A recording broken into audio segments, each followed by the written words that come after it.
ಅಭಯ್, ಇಷ್ಟಪಡೋಕ್ಕಿಂತ ಮುಂಚೆ price tag ನೋಡೋ please. ಕರ್ಮ ಕಣ್ರಿ. ಫಸ್ಟ್ ಆಫ್ ಆಲ್ ನಿಮ್ಮ ಜೊತೆ ಬಂದಿರೋದೇ ಖುಷಿ ಕಣ್ರಿ ನನಗೆ. ನೀವು ಯಾವುದಾದ್ರೂ ಸೆಲೆಕ್ಟ್ ಮಾಡಿ ನಾನು ಹಾಕೋತೀನಿ ಅಂತ ಹೇಳಿದೆ ತಾನೆ. ಬನ್ನಿ ನೀವೇ ನೋಡಿ.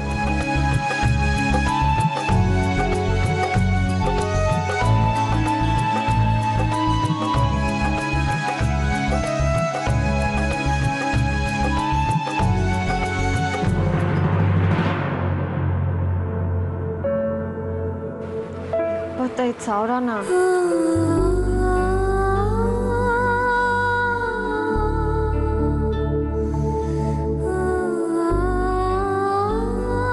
ಪ್ರಪಂಚ ಕಾಸ್ಟ್ಲಿ ಆಗಿದೆ ಅಂತ ಗೊತ್ತಿತ್ತು, ಆದ್ರೆ ಈ ರೇಂಜ್ಗೆ ಅಂತ ಗೊತ್ತಿರಲಿಲ್ಲ. ಬಿಡ್ರಿ, ನಮಗೆ ಸೂಟ್ ಆಗೋ ವಾಚ್ನ ನಾನು ತೋರಿಸ್ತೀನಿ, ಅದನ್ನು ಕೊಡಿಸಿ ಸಾಕು. ಓಕೆನಾ? ಬನ್ನಿ.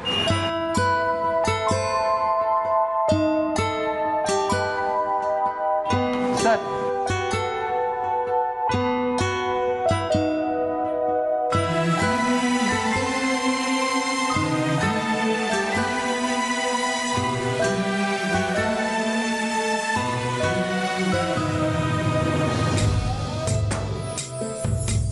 ನೀನೇ ಸೆಲೆಕ್ಟ್ ಮಾಡು.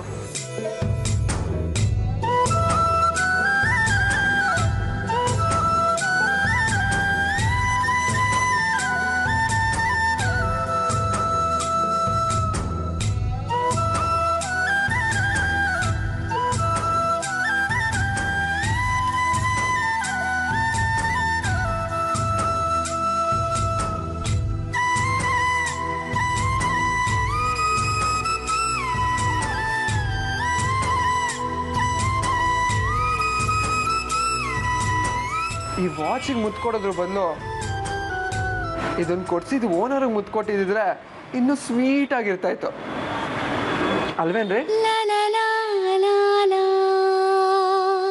ಸರ್, ಟಿವಿಲಿ CM ರಂಜಿತ್ ಅವ್ರನ್ನ ಪ್ರಶ್ನೆ ಮಾಡಿದ ಅಭಯ್ ನೀವೇ ಅಲ್ವಾ?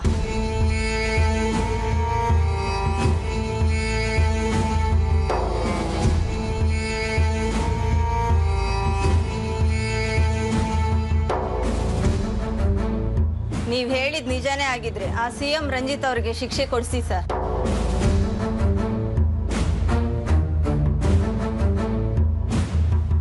Okay madam. ನಮ್ಮ ಮಹಿಳಾ ಸಂಘದ ಸಪೋರ್ಟ್ ನಿಮ್ಗಿದೆ ಸರ್. ಆದಷ್ಟು ಬೇಗ ದೇವ್ರು ನಿಮ್ಗೆ ಒಳ್ಳೇದು ಮಾಡಲಿ. ನೀವು ಹುಡುಕ್ತಿರೋ ಹುಡುಗಿ ನಿಮ್ಗೆ ಸಿಗಲಿ ಸರ್. ಹುಡುಕಿರೋಳು ಕೈ ಸಿಕ್ಕರೆ ಕೈ ಹಿಡ್ದಿರೋಳು ಕೈ ಬಿಡೋ ಪರಿಸ್ಥಿತಿ ಬರುತ್ತೆ. Thank you madam. ನಾವಿನ್ನು ಹೊರಡ್ತೀವಿ.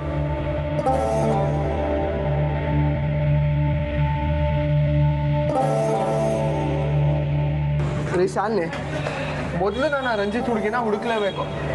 ನನಗೆ ಗೊತ್ತೇ ಇರಲಿಲ್ಲ ಕಣ್ರಿ, ಇಷ್ಟು ಜನ ಆ ರಂಜಿತ್ ಹುಡುಗಿನ ನೋಡೋದಕ್ಕೆ ಕಾಯ್ಕೊಂಡಿದ್ದಾರೆ ಅಂತ. ನಾನು ಆದಷ್ಟು ಬೇಗ ಚಿಕ್ಕಮಂಗ್ಳೂರಿಗೆ ಹೋಗ್ತೇನೆ. ಇಲ್ಲ ಅಭಯ್, ನಾನು ಇನ್ನ ಎಲ್ಲೂ ಹೋಗಕ್ ಬಿಡಲ್ಲ. ಶಾಲಿನಿ ನೋಡ್ರಿ, ಜನ ನನ್ನ ಮೇಲೆ ಎಷ್ಟು ಕುತೂಹಲ ಇಟ್ಕೊಂಡು ಕಾಯ್ತಾ ಇದ್ದಾರೆ. ಅಂಥದ್ರಲ್ಲಿ ನೀವು ಬೇಡ ಬೇಡ ಅಂದ್ರೆ ಹೆಂಗ್ರಿ? ನಿಮ್ಮ ಗಂಡ ಒಳ್ಳೆ ಹೆಸರು ಮಾಡೋದು ನಿಮ್ಗೆ ಇಷ್ಟ ಇಲ್ವಾ? ಮಾವ ಹುಷಾರಾಗೋವರೆಗೂ ನೀನು ಅವ್ರನ್ನ ಬಿಟ್ಟು ಎಲ್ಲೂ ಹೋಗೋಂಗಿಲ್ಲ ಅಷ್ಟೇ. ಓ ಹೌದಾ? ನೋಡ್ತಾ ಇರಿ, ಇಷ್ಟೆಲ್ಲ ನಾನು ಚಿಕ್ಕಮಂಗ್ಳೂರಿಗೆ ಹೋಗೇ ಹೋಗ್ತೀನಿ. ನನ್ನ ಕೆಲಸ ಮುಗಿಸ್ತೇನೆ. ಬೇಡ ಅಭಯ್, ನನ್ನ ಮಾತು ಕೇಳು. ಸೀನಿಯರ್, ಈ ವಿಷಯದಲ್ಲಿ ನೀವು ತಲೆ ಹಾಕ್ಬೇಡಿ. ನಾನು ಯಾರ ಮಾತು ಕೇಳಲ್ಲ, ಓಕೆನಾ?